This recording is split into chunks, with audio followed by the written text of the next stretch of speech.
Cette nuit on a dormi dans un petit camping à environ 1 heure de Savannah. Dans un super chêne avec de la mousse espagnole. Et on va faire route vers Savannah aujourd'hui. On va regarder au niveau de la dump station pour vider les eaux. Et on a à peu près 1 heure de route pour aller à Savannah. Je reste dans le camping-car parce qu'il y a plein de moustiques dehors. Kevin il est sorti 2 minutes, il s'est fait attaquer. Mais il s'est camouflé, il a mis un... Regardez, il y a un moustique qui tourne autour. Il a mis une veste, un pantalon pour être...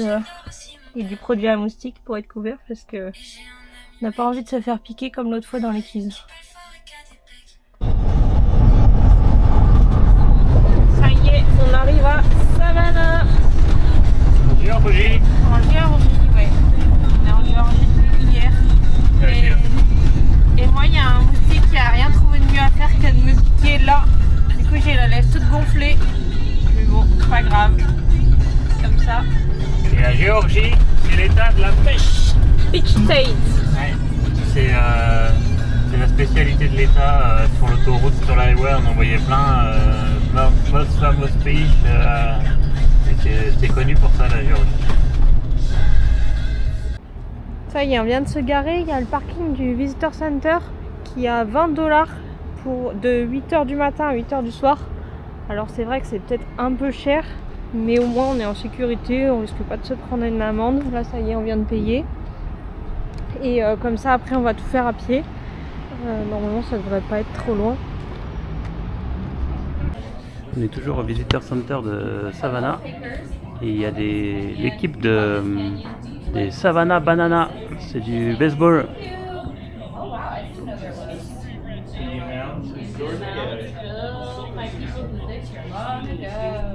Poupée vaudou comme à la Nouvelle-Orléans. Regardez celle-là avec un petit ballon de basket, elle est trop stylée.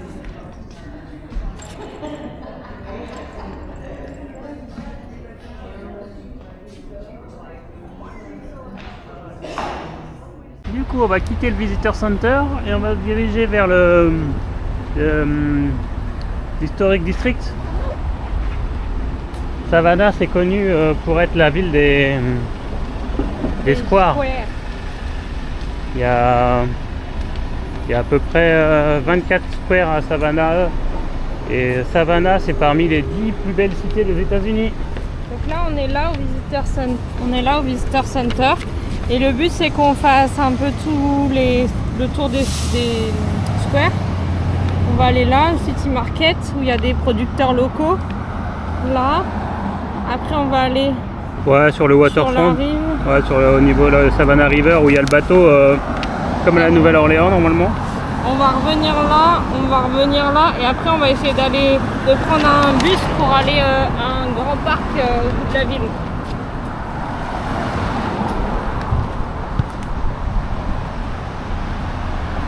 En tout cas, ça a l'air vachement, c'est hyper bien comme ville pour se garer, on n'est pas embêté. On est dans le musée historique, mais on va pas le faire, c'est $12 par personne. Et dans ce musée-là, on peut voir le banc qui a servi au tournage de Forrest Gump. Il a été enlevé du parc, mais on va aller le voir, le square où ça a été tourné, mais du coup le banc il est dans le musée là. Donc on a pris Congress Street. Et voilà le premier square, le premier qu'on voit quoi.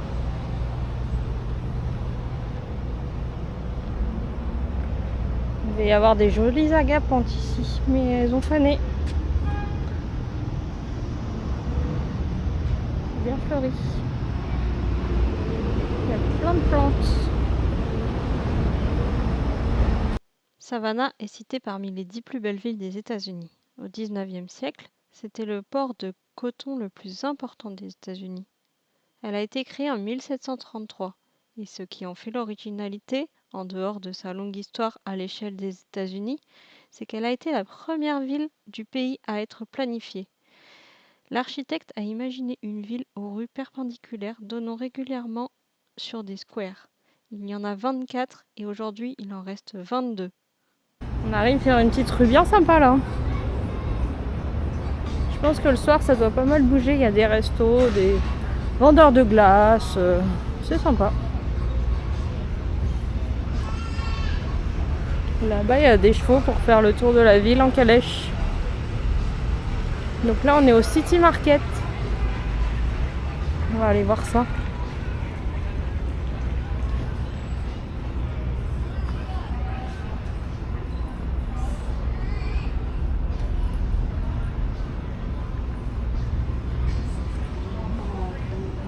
Il y a des galeries d'art. Il est trop beau celui-là.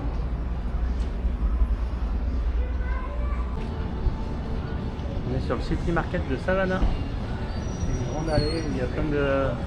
C'est un peu là où la vie est... La ville est vie vraiment sur Savannah où il y a... C'est là une rue piétonne en fait.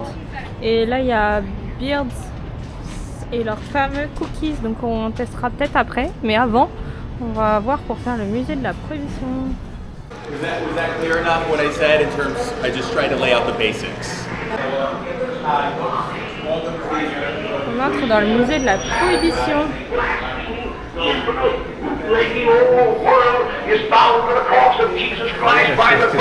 L'alcool était interdit aux États-Unis pendant une certaine époque. Et il y avait des speakeasies, c'est des bars clandestins.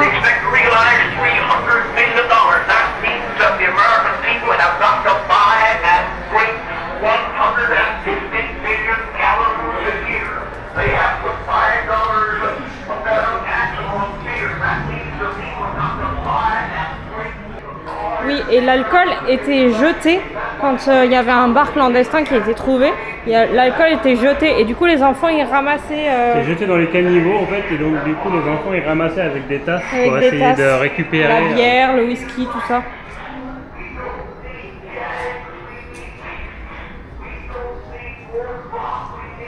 En 1908, la Géorgie devient le 8e État de l'Union.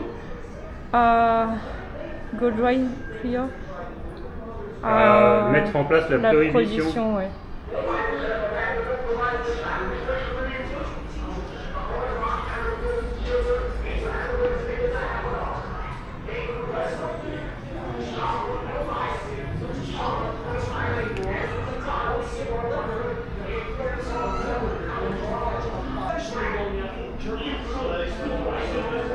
Ils ont un peu peur eux.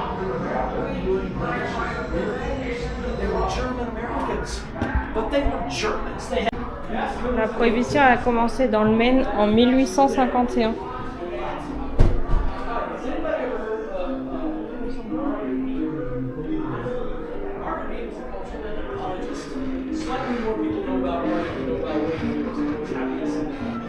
She died in the 1970s.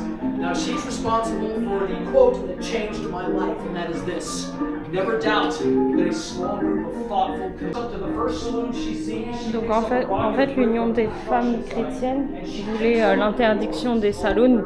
Et là, par exemple, elles ont gagné, elles ont fait fermer un saloon. Et il y avait la Ligue anti-saloon aussi.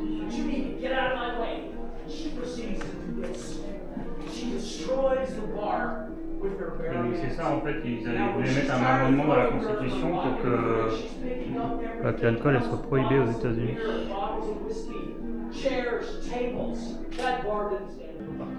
Parce que l'industrie de l'école grâce à l'amendement qu'ils avaient fait passer. Les hommes ne dépenseraient plus d'argent gagné en boissons démoniaques et pourraient le dépenser dans les magasins, les restaurants et les théâtres. La plupart des industries en lesquelles les prohibitionnistes croyaient furent celles qui en souffraient. Les restaurants et les théâtres ne présentaient plus d'intérêt pour les gens qui pouvaient rester chez eux et y boire leur stock d'alcool personnel. Le secteur agricole perdit un gros débouché pour son orge, son maïs et son houblon. Les artisans fabriquant les barils et les bouteilles de liège virent disparaître une grande part de leurs ventes. Les brasseries et les distilleurs furent également les principales victimes. Les plus gros brasseurs ont survécu en transformant leurs usines afin de fabriquer des produits différents, du fromage, des glaces, du malt et des œufs. Les gens achetaient beaucoup de produits à base de malt pour brasser leur propre bière chez eux. Une des boissons non alcoolisées les plus populaires pendant la Prohibition était une presque bière appelée Bevo. On la brassait comme de la bière, mais de façon à ce que son taux d'alcool soit inférieur à la limite 0,5 fixée par la loi Volstead. Elle a souvent permis aux contrebandiers de la transformer en une boisson qui rappelait aux gens la bière qu'ils connaissaient. Oui, d'accord. Là, c'est quand une entreprise a été arrêtée. Là, ils ont vidé carrément la bière par-dessus les fenêtres. C'était à Détroit, ça. Bon, bah, si vous voyez Marvin Sutton, il y a 7500 $ de récompense. Oui, il a été accusé parce que il avait des produits illégaux. Il produisait des produits illégaux, notamment de la liqueur, alors que c'était interdit pendant la prohibition. Et du coup, pour contrer la prohibition, ils ont mis en place des prescriptions médicales qui permettaient du whisky et de l'alcool. Walgreens Drugstore. Whisky Doctor.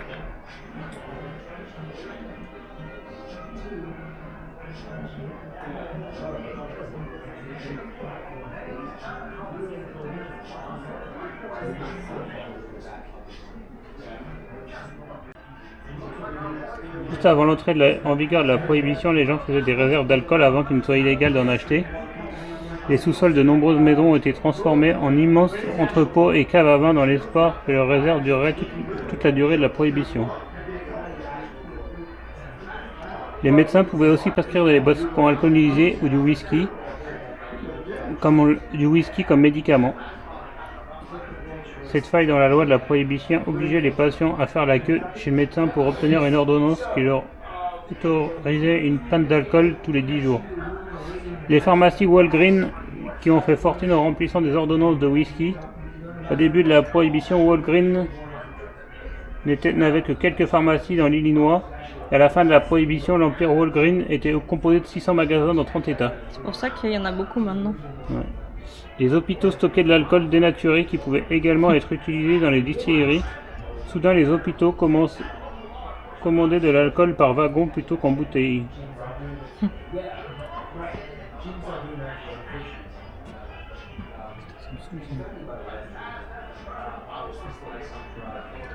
On pouvait légalement fabriquer de la bière et du cidre à la maison pour un usage personnel.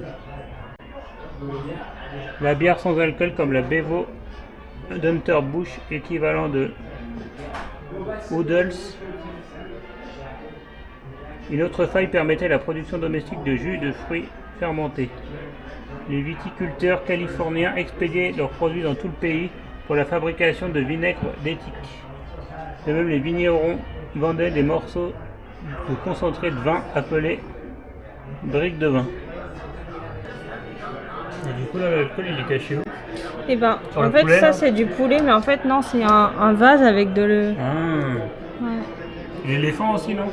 L'éléphant aussi, c'est une bouteille. Et Et les œufs, je sais pas trop. le tonneau aussi, ça doit être caché dans le tonneau, non? Maintenant.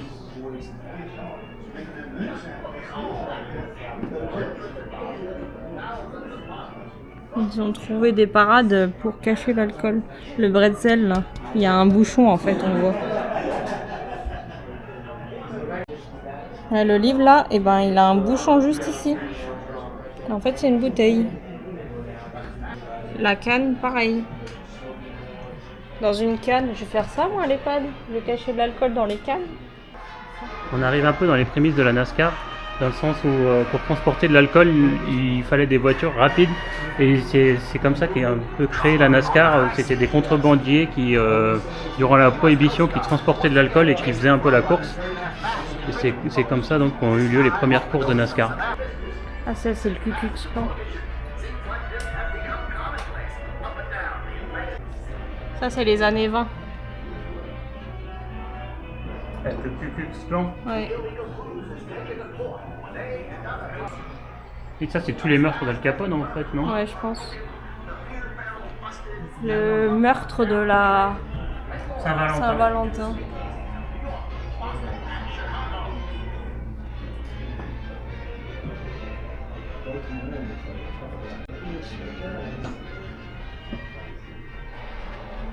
Il y a à peu près 3000 agents qui s'occupaient de la prohibition dans tous les États-Unis. Et à peu près 1 pour 69 000 habitants. On avait vu sa cellule à Alcatraz.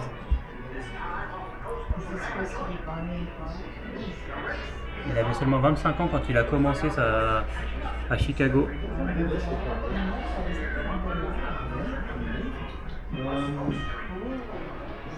Il est là.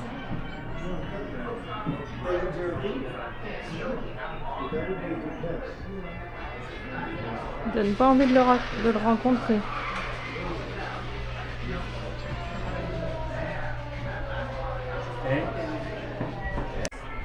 En fait, Al Capone, c'était un des principaux contrebandiers. Il a fait fortune à Chicago grâce à contrebande de whisky. Il gagnait à peu près 60 millions de dollars quand il était au sommet de son entreprise. Et il exploitait des bars clandestins, des maisons closes. Et donc après, il a sombré dans le crime à partir des années 1930. Il a été traqué à Chicago par les agents fédéraux et il a fini à Alcatraz. Ah, c'est pour apprendre le Charleston. Oula. Je vais essayer. C'est pas gagné.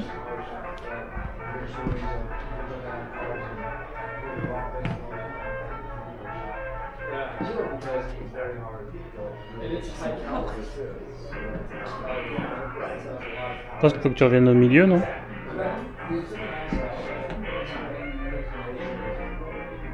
En bas? Derrière toi?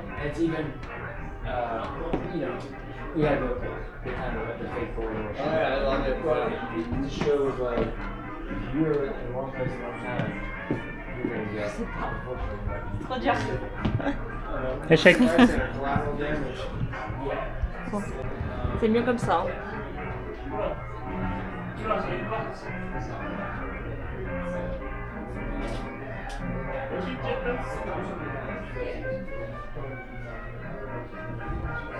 C'est trop beau les habits de Charleston.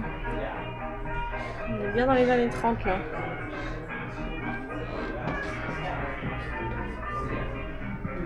Ah.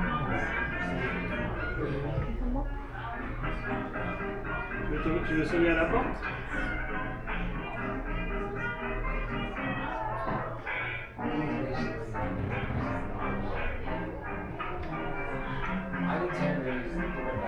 Faut sonner à la porte.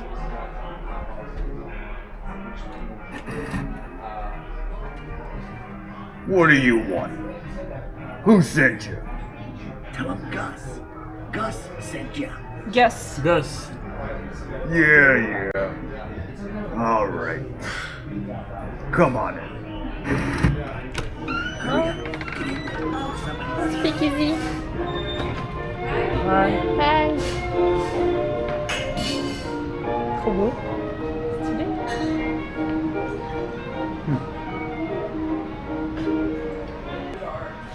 C'est la fête dans les speakeasy.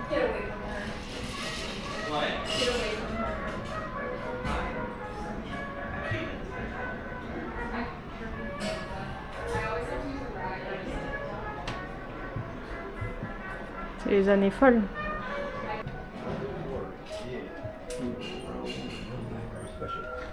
On est sur la NASCAR, ils expliquent que c'est la NASCAR qui utilisait des voitures. Ville France, c'est lui qui a créé la NASCAR. On est dans l'atelier là. Il y a une voiture du coup.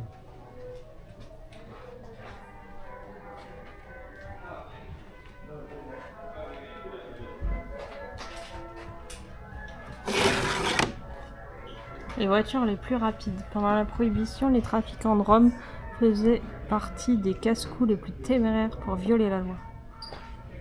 Leur travail consistait à transporter de l'alcool illégal à travers le pays et ne comptant que sur leur capacité à échapper à la police. La question n'était pas de savoir où ils allaient ou pas rencontrer la police, mais de savoir quand.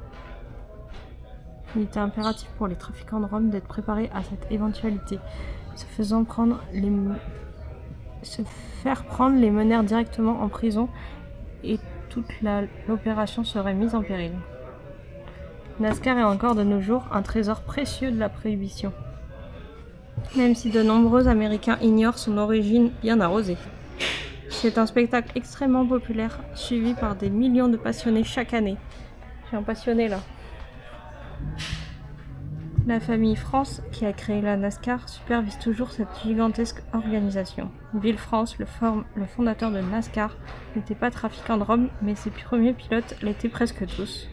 Les pilotes et mécaniciens avaient tous de liens très forts avec le trafic d'alcool. Des photos là, c'était à Daytona ça. Ça a commencé à Daytona la NASCAR, sur la plage. Sur le Logano. Et lui il transporte du rhum dans sa voiture. Mais chut. Whisky non. Non, c'était du rhum.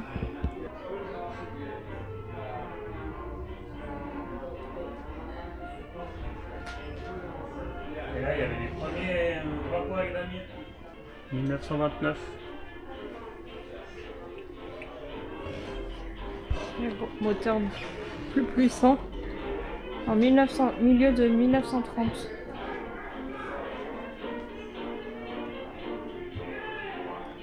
Une Ford, Henry Ford.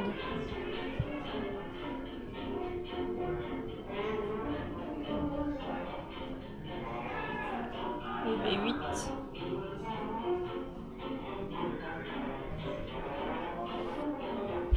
C'est la fin de La fin de la prohibition. En 1933, il y a eu un 21e amendement qui a été voté.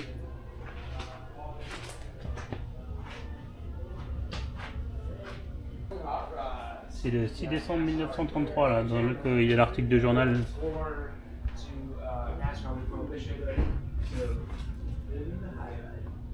C'est bien. Ouais, c'était pas mal. Ça y est, on a fini la visite du musée, c'était bien sympa.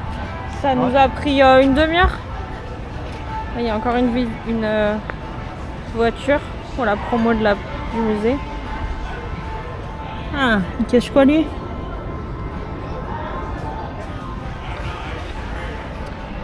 On va tester les cookies.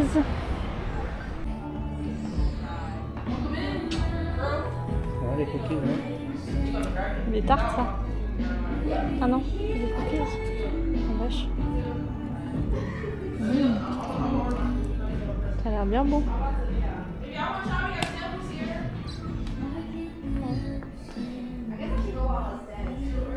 en a plein en fait. T'as vu, c'est des petits un peu comme moi j'ai acheté là. Ouais.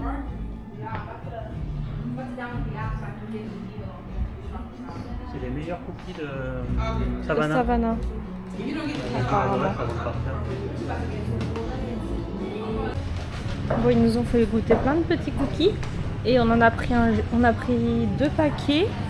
Je sais plus ce que c'est les goûts. Et on a pris un géant pour ce midi. On arrive au Johnson Square. Regardez le logo de la ville de Savannah, c'est des parcs. Ah, il est joli celui-là. Avec une petite fontaine. Il est grand en plus.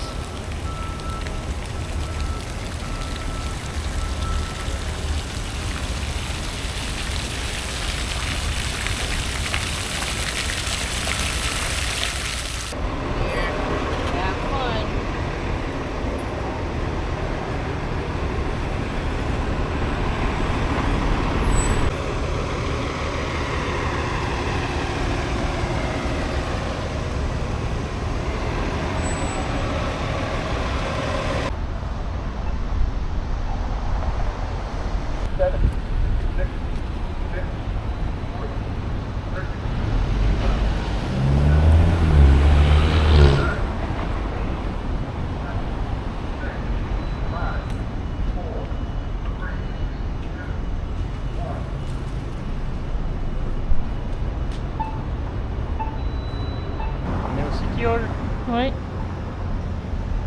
Savannah City Hall. C'est le premier bâtiment qui a été construit par les citoyens de Savannah et qui a servi donc au siège du conseil municipal. Il a été ouvert en 1906 et il continue aujourd'hui à jouer ce rôle depuis cette date.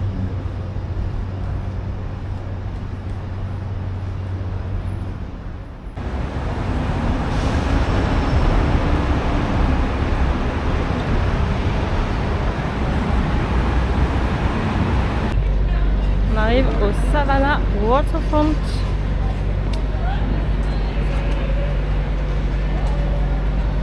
Il y a plein de choses pour manger. Tout ça. Et là, il y a une statue.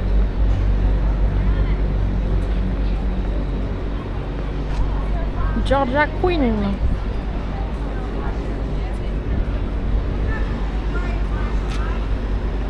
C'est les esclaves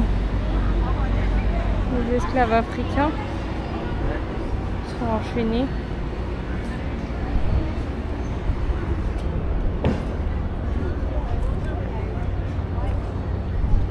Un joli bateau. Et là, c'est la rivière Savannah.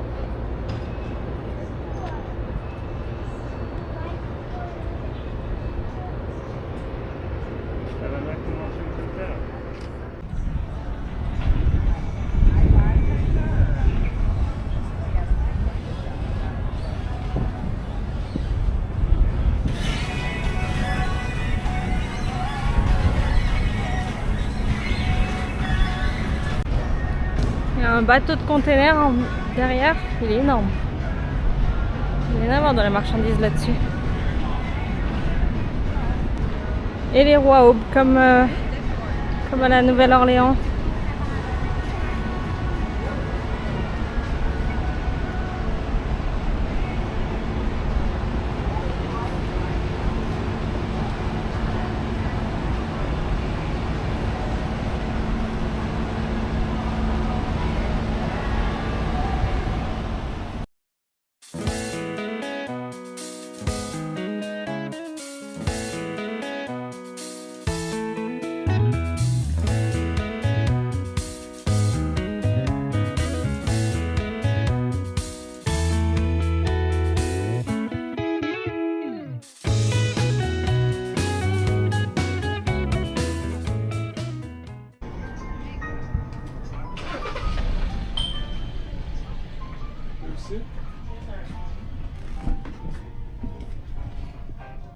Un petit marché couvert, là on va aller voir ce que c'est.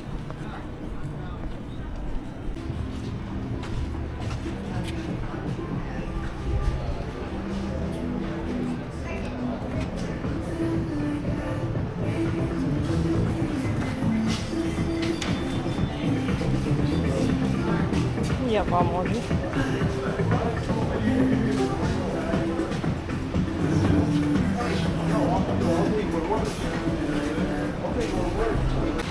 Ils ont des jolies cartes avec les... Ah là c'est le football.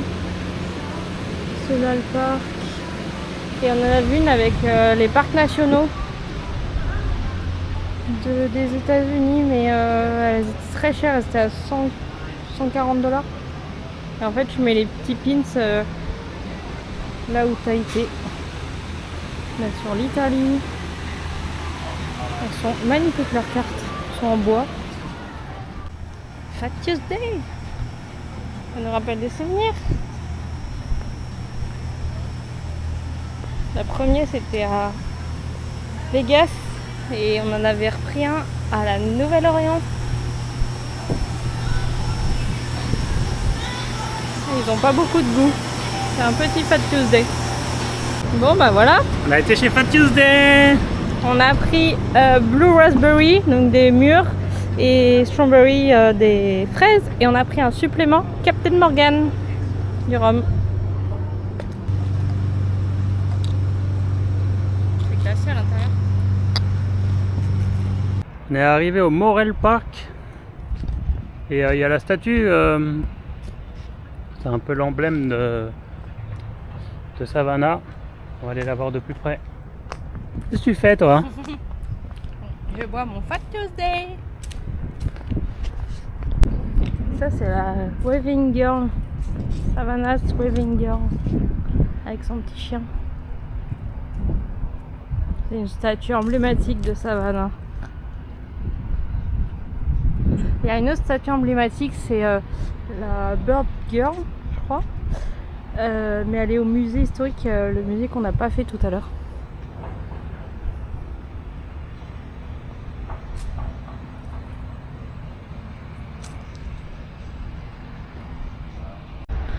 Donc en 1996, il y a eu les JO d'été, c'est ça hein? Oui. Les JO d'été à Atlanta. Et il y a eu les épreuves de voile qui ont eu lieu ici à Savannah. Et il y a un petit mémorial des JO.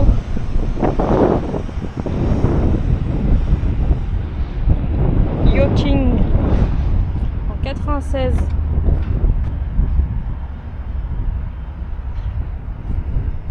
Ça représente la flamme olympique.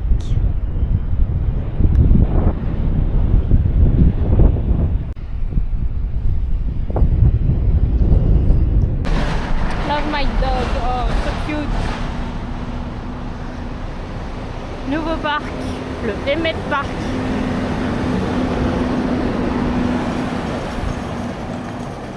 Celui-là, il a plein de chênes avec la mousse espagnole.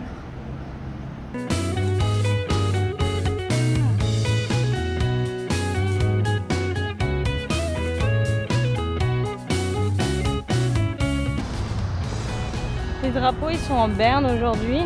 On pense que c'est dû à la fusillade qu'il y a eu dans une école.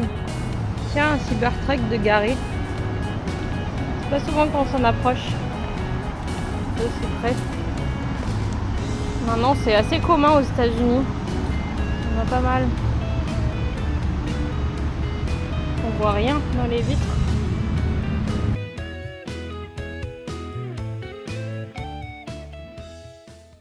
Ce qu'il y a de bien à Savannah, c'est que c'est la ville des squares et du coup on peut souvent s'arrêter, faire une petite pause de 5 minutes sur un banc. Il y a plein de bancs, c'est vraiment sympa.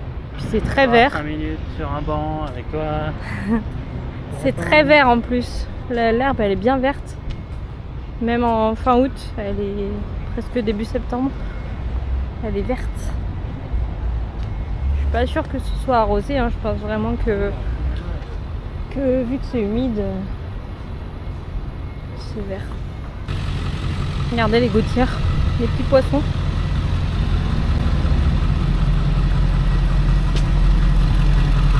Ici à Savannah, les bâtiments ils sont à hauteur normale.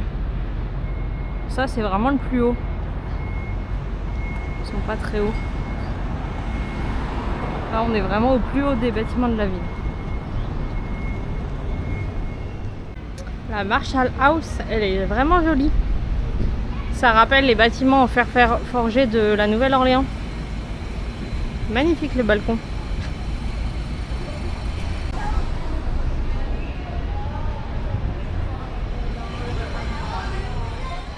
Bon, on s'est arrêté chez Spread. C'est une enseigne de bagel. Et moi j'ai pris un bagel au saumon avec du cream cheese. On va tester ça. So creamy.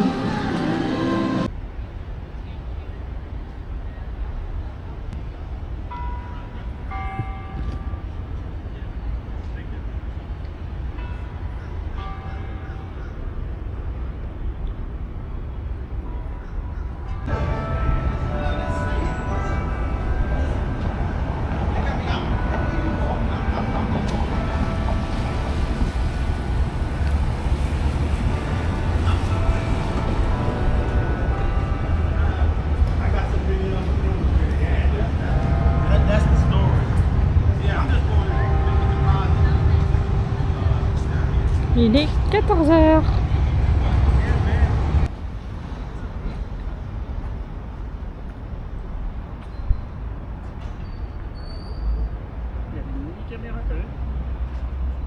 Savannah Cinéma. Je crois que c'est un des plus vieux cinémas de Savannah. Chippewa Square, c'est le parc où a été tournée la scène de Forrest Gump. C'est quand il arrête de courir là.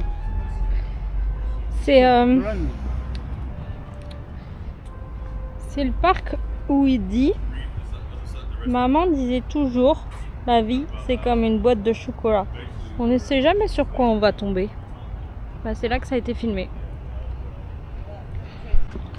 C'est hyper calme ici, c'est vraiment sympa. J'avais dit calme. Non, en vrai c'est assez calme normalement.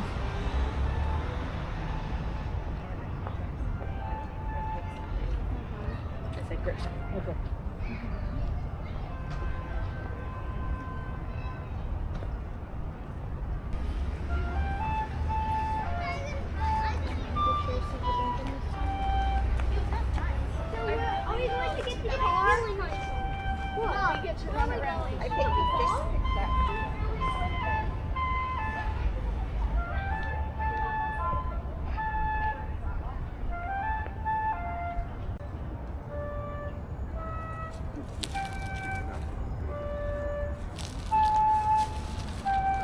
Là on est vraiment au lieu où a été tournée la scène. Après maintenant c'est plus comme ça a été tourné. Il y a un banc. Je pense que pendant le film il n'y était pas. Il y avait une haie et le banc devant. Et on voit la statue derrière. Mais c'est très joli. Avec la mousse espagnole là, c'est sympa. Maman disait toujours, la vie c'est comme une boîte de chocolat. On ne sait jamais sur quoi on va tomber. Il y a une jolie cathédrale là, mais elle est en travaux, en train d'échafaudage. Je sais pas si on va pouvoir rentrer dedans, on va essayer. Et là c'est Lafayette Square.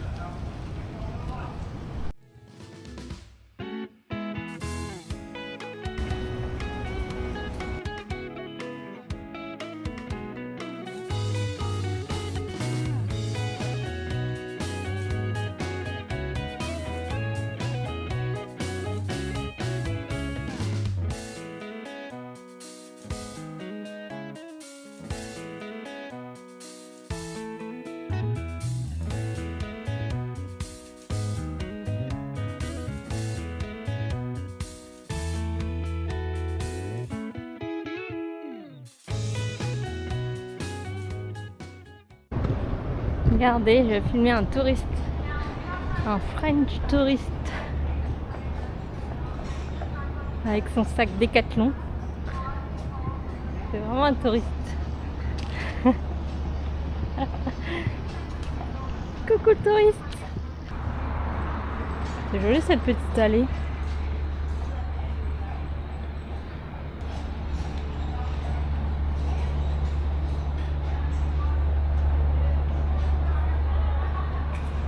Des jolis escaliers. Et on arrive dans un nouveau square. Nous voilà à Madison Square.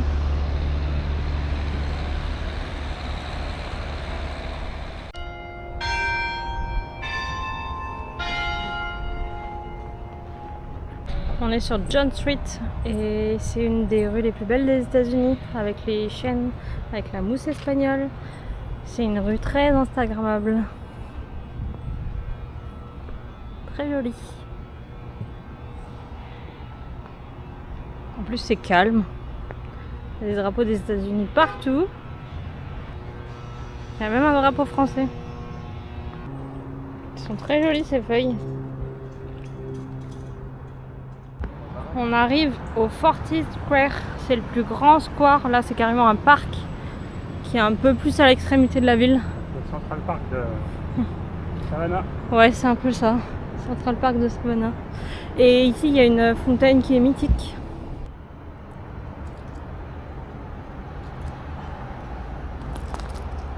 Coucou copain. Ah bah cet arbre carrément il a que de la mousse espagnole et quelques fleurs, mais il a pas de feuilles. Regardez comme c'est joli.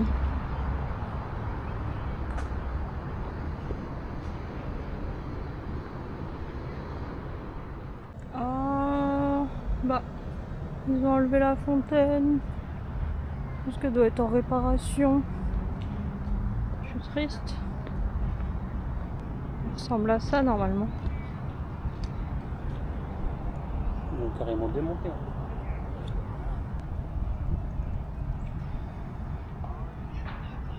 Elle apparaît dans plein de films.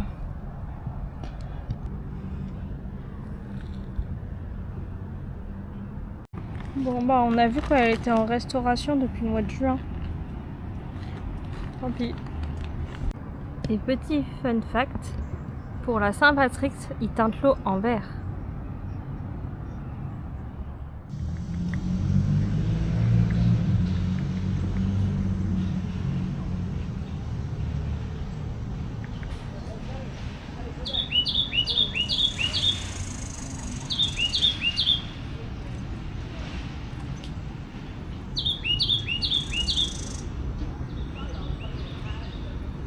Laisse-le.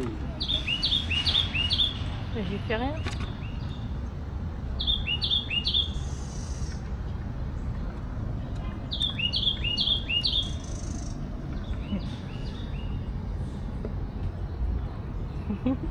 Qu'est-ce que c'est que cet engin? Donc on quitte le parc Fortis pour aller dans le quartier où il y a des maisons victoriennes, un petit peu comme celle qu'il y a à San Francisco.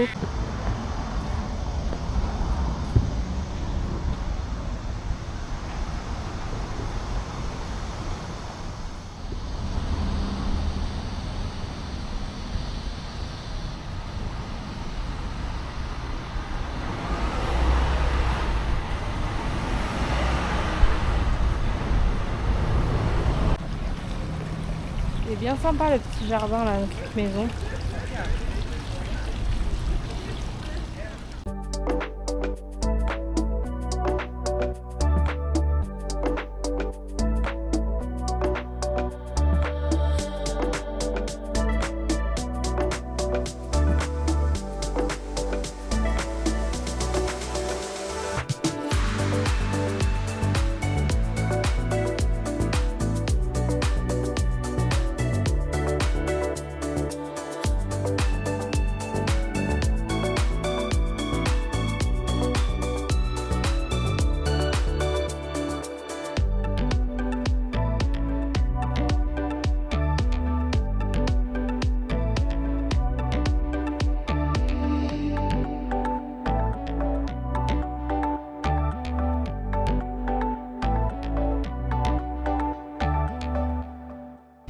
Et nous voilà retournés au Forsyth avec un ciel bleu et du soleil. C'était un petit peu nuageux ce matin et là ça s'est dégagé. On a quasiment fini le tour des squares qu'on voulait faire à Savannah. On a pensé quoi? Ah, c'était cool Savannah.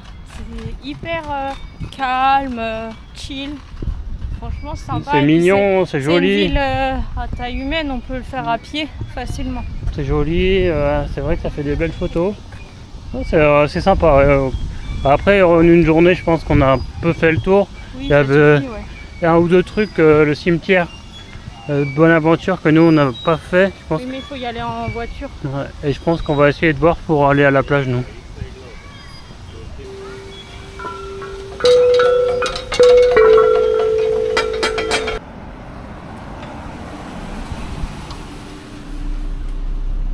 Bon bah voilà, ça y est, on est revenu au Visitor Center. Il est 15h30. On a dû arriver ce matin vers 10h. Donc ouais, on a mis 5h30 pour visiter la ville, sachant qu'on s'est arrêté une demi-heure pour manger. Voilà, on est bien content. C'était bien sympa cette visite. On part de Savannah direction Tybee Island. On va voir, on va essayer d'aller à la plage. Et sinon, et ce soir on dort à... On va essayer de dormir en dessous de Charleston. Et il paraît que entre Charleston et Savannah, les deux sont des très belles villes. Mais il paraît que celle qu'on visite en premier, on la préfère. Donc on verra ce qu'on pense de Charleston. Mais en tout cas, on a beaucoup aimé Savannah.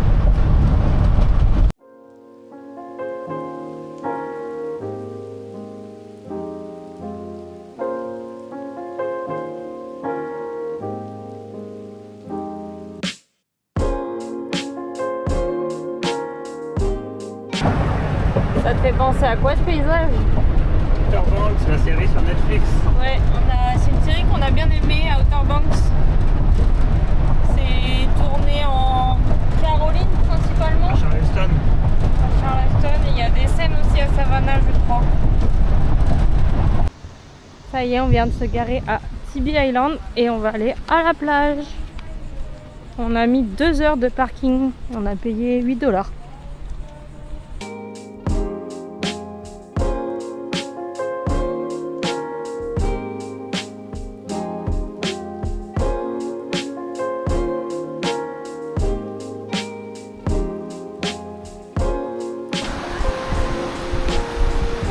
Alors, est-ce qu'elle va être chaude?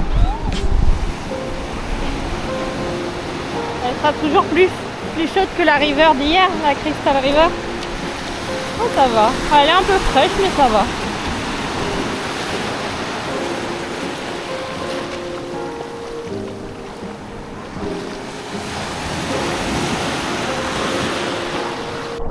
Il y a un petit ponton là.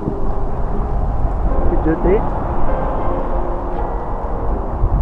D'abord la mer est un peu plus froide qu'en Floride, mais Ça va, on rentre bien quand même. on arrive à y rentrer. Hein.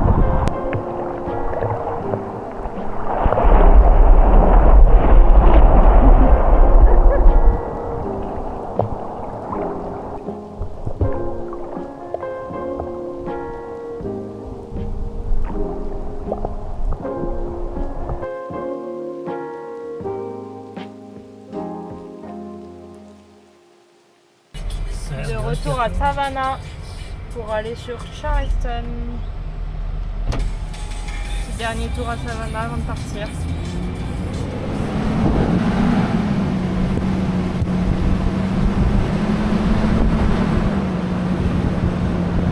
Là, on a la station des pompiers. Et là on a la cloche de Savannah.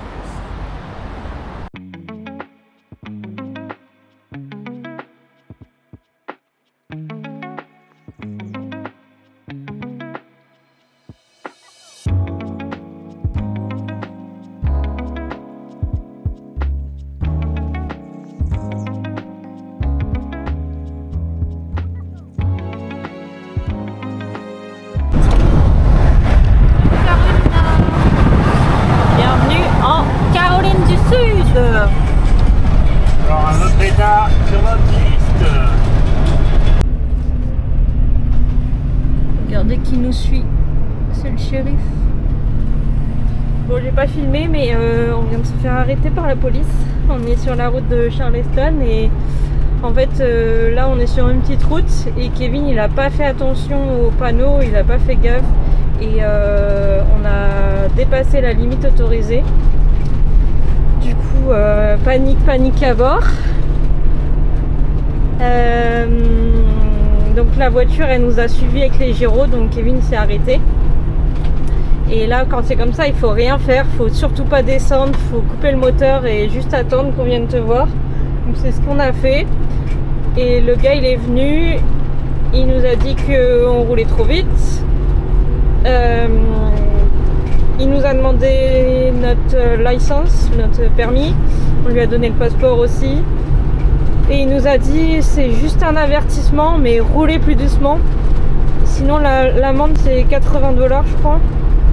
Mais il a dit vraiment c'est un avertissement, attention, roulez plus doucement. Et voilà. Un commentaire du conducteur? Je suis désolé monsieur l'inspecteur, je vous présente mes excuses. Après il a été sympa parce qu'il aurait pu nous filer une amende directe. Donc voilà, les aventures aux États-Unis continuent. Bon bah ça c'est fait. Les exploits de Kevin. Non, en plus c'est ce qu'on disait, on a vraiment pas de chance parce que tu roules pas vite du tout depuis le début et là pour un panneau que t'as pas vu, bah on se fait avoir quoi. Mais bon, c'est juste un avertissement, on n'a rien payé. Bon, après toutes ces aventures, on est quand même arrivé à Charleston. On est garé sur le parking de Cracker Barrel. Et j'ai préparé des mac and cheese. Et on fait des mac and cheese pour ce soir.